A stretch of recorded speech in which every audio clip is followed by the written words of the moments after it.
They whispered as he walked in, not loudly, not with cruelty, but with that particular brand of hush that clings to the edges of grief and judgment.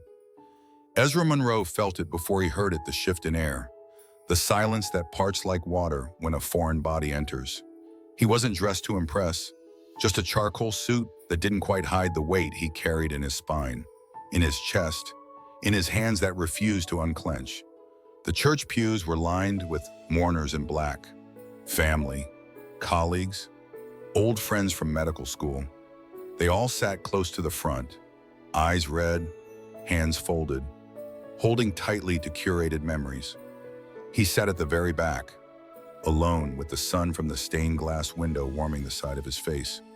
No one looked at him directly, but he could feel their gaze, the way one feels the weight of fog on skin. Someone leaned to someone else. "That's him," a woman whispered. "The friend, the one Daniel brought to that fundraiser once." Another voice, more distant, "The boy toy, sugar baby, whatever they call it now." Ezra didn't react. He didn't flinch. He'd spent years learning how not to. Grief had taught him silence. Love had taught him patience. And Daniel had taught him how to stay, even when the whole world built walls to keep him out. The casket stood at the front of the chapel, covered in lilies and white roses, untouched by the harsh words swirling behind it. Daniel Winslow, brilliant heart surgeon, Ivy League lecturer, charity figurehead, lay in stillness beneath wood and silk. And for all the people speaking of him today, recounting tales of mentorship and success, not one mentioned today the quiet apartment on the coast, the garden Ezra kept, or the man who held Daniel's trembling hands through chemo. Ezra didn't come here to fight for space. He came to say goodbye, and maybe, just maybe, be reminded that his love had mattered, even if the world never said it out loud. The eulogies began. Daniel's brother spoke first, voice composed, talking of childhood antics, accolades, the way Daniel always strived to be the best. He smiled when he said Daniel was married to his work, and Ezra felt something hollow open inside him. Because it wasn't true. Daniel had once whispered in the middle of the night, curled up against Ezra's back, "If I could be married to anything, it'd be this." This quiet. But that wasn't the version of Daniel allowed to exist here. Next came a colleague from the hospital, a mentor figure, perhaps. He spoke of breakthroughs, of patients Daniel had saved, of how much the medical world had lost. Ezra listened. Every word another page in a story that left him out entirely. He imagined Daniel sitting beside him, smirking, squeezing his thigh just once the way he always did when something felt performative. But there was no hand this time, just the echo of lives edited for palatability. When the speeches ended, people began walking slowly past the casket, murmured prayers, hands resting on wood, soft weeping. Ezra stayed seated. He didn't move until the church was nearly empty. Only then did he rise, shoes soundless on the stone floor. He stepped forward, each footfall a memory, the hallway laughter, the scent of Earl Grey, the soft groans of a worn mattress. Daniel had always said funerals weren't for the dead, but for the living. Ezra wondered what kind of life people expected him to live now.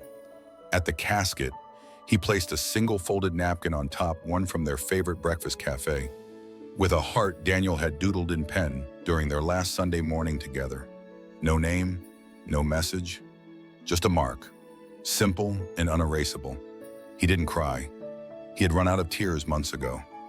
As he turned to leave, he met the eyes of an older man in a tan overcoat by the chapel doors. He didn't recognize him, but the man nodded once, deliberately, not in sympathy, not in pity, but in acknowledgement. Outside, the sky was pale blue, and the air was sharp enough to bite. Ezra stood on the steps of the chapel and breathed in once, deeply. The warmth from the stained glass had faded. What remained was real, cold, honest, and somewhere deep inside him, something said this wasn't over. If you believe love should never be erased, subscribe to Heart Stories, where hidden truths are brought into the light. The first time Ezra Monroe saw Daniel Winslow, It wasn't in a hospital or at some charity gala, as the eulogies might have suggested. It was at a roadside produce stand in Maine, somewhere between blueberry crates and a stack of overly ambitious novels on a makeshift shelf. Ezra was passing through, backpack slung over one shoulder, sunburned and tired. Daniel was arguing with a teenage vendor about whether the apples were really local or just trucked in from Vermont. He had a presence, even then sharp, amused, like someone who knew how ridiculous the world was and chose to love it anyway. They spoke exactly twice that day. Once about the blueberries, once about the book Ezra was reading. The third conversation came 3 months later, in a hospital corridor echoing with too many monitors and not enough patients. Ezra was shadowing in a post-surgical recovery unit. Daniel had just finished a triple bypass and was standing by the vending machine, staring down a bag of sour candy like it owed him something. He looked exhausted, brilliant, familiar. "You again," Daniel had said, like they'd been running into each other for years. From there, things didn't move quickly. Daniel was careful, private. Ezra understood. Loving Daniel was like loving a lighthouse, distant, essential, always shining for others, rarely turning inward. Their first kiss happened at 2:13 a.m. in a hospital stairwell. Their first fight was about the morality of keeping certain diagnoses from terminal patients. Their first "I love you" wasn't spoken. It was stitched into a lunchbox note Ezra left in Daniel's briefcase, one rainy Tuesday. Ezra wasn't interested in titles. He'd grown up queer in a family that used religion as a weapon. He knew what it meant to exist without the safety of words like husband or partner. What mattered was showing up, every day, no matter what. Daniel's family never came to visit. Not when he broke his wrist falling from a ladder. Not when he needed help moving out of his downtown apartment. Not when the tremors began. They weren't cruel, just absent. When Daniel's hands began shaking, he blamed caffeine, then stress, then age. It took nearly a year before a proper diagnosis: autoimmune-related kidney failure. Aggressive, unpredictable, unrelenting. Daniel tried to keep working. Ezra started tracking his symptoms in a notebook. Meals became a regimen. Showers, a risk. Pride was the hardest thing to strip away. He never asked Ezra to stay, never needed to.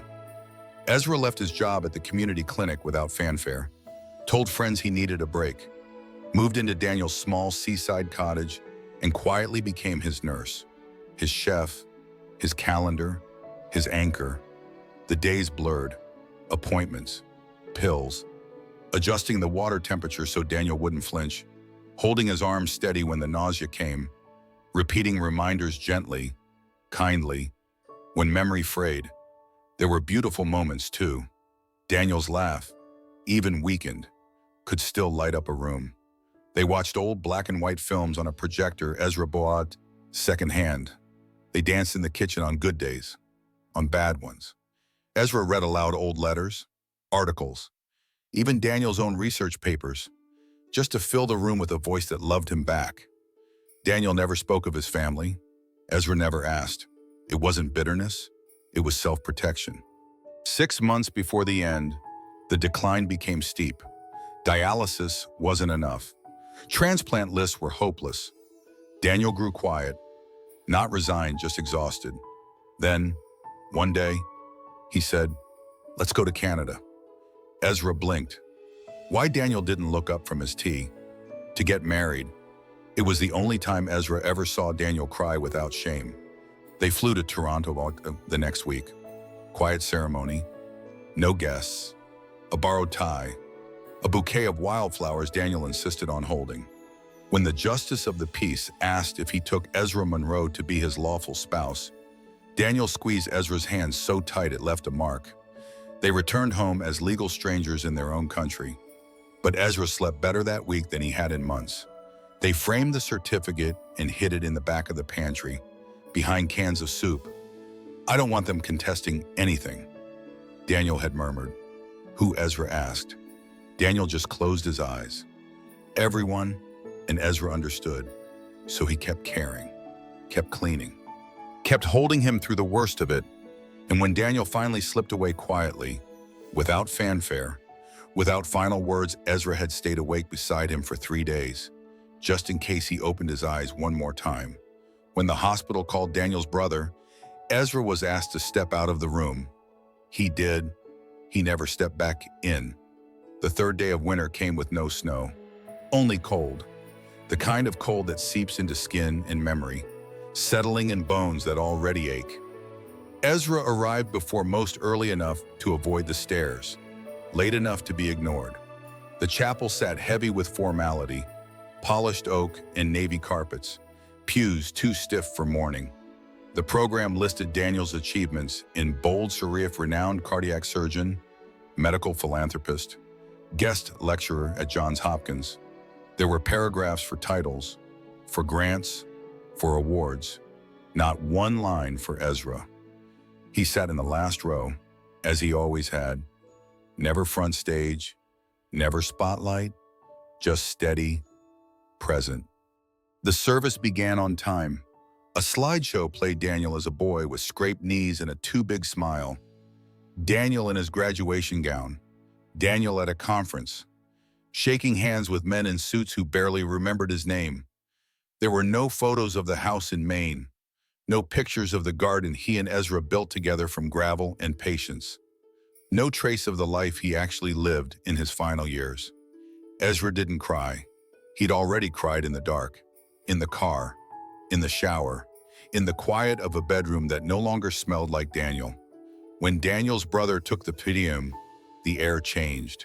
He spoke of legacy, of carrying the Winslow name with pride, of putting family first. Ezra heard the subtext, "We are the real ones. You are not."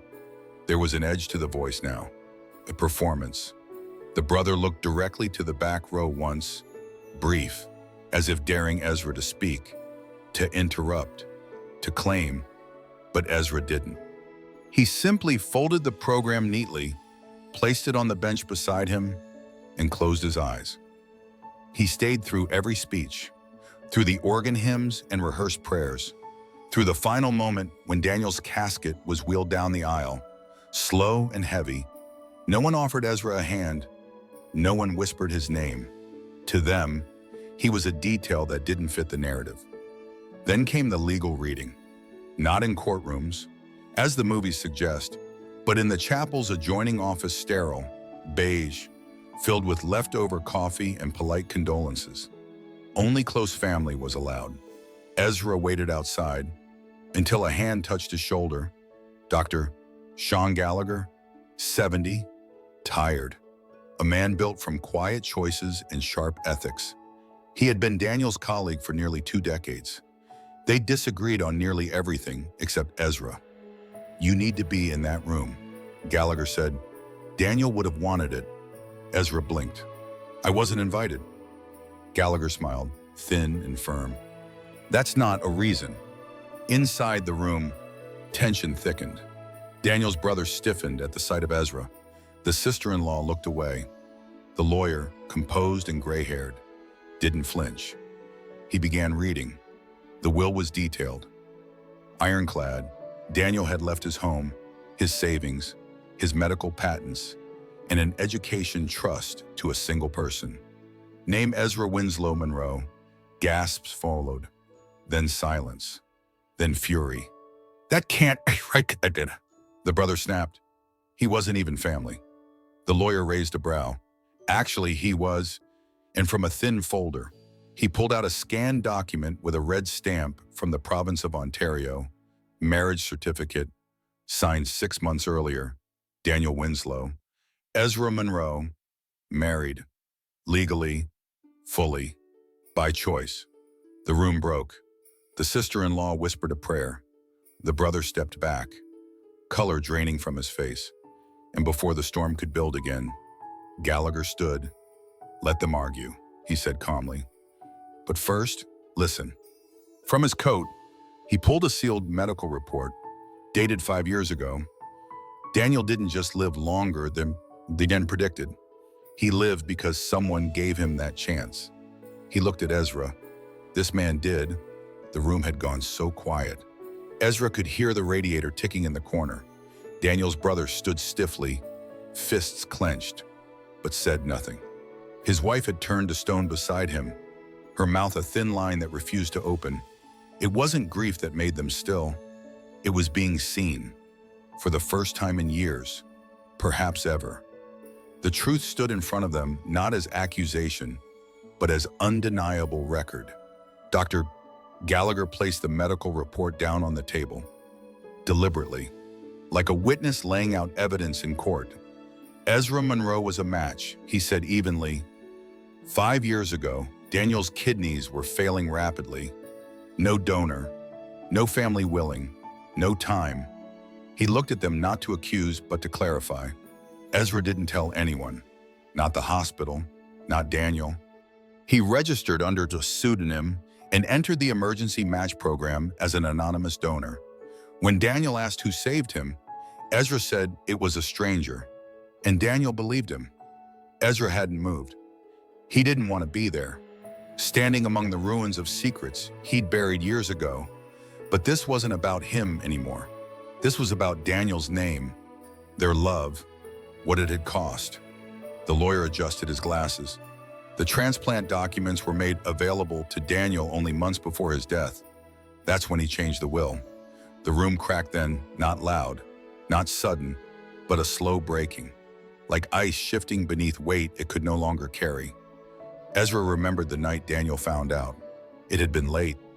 After another exhausting round of dialysis, Daniel had been pale, trembling, but his hands were steady as he pulled out a file folder from the drawer he never used. They made a mistake, he'd whispered. Ezra froze. What mistake? Daniel turned, holding the document. It wasn't a stranger. For a long time, they said nothing. The only sound was the clock ticking in the ocean just beyond their window, waves licking the dark. You knew, Daniel finally said.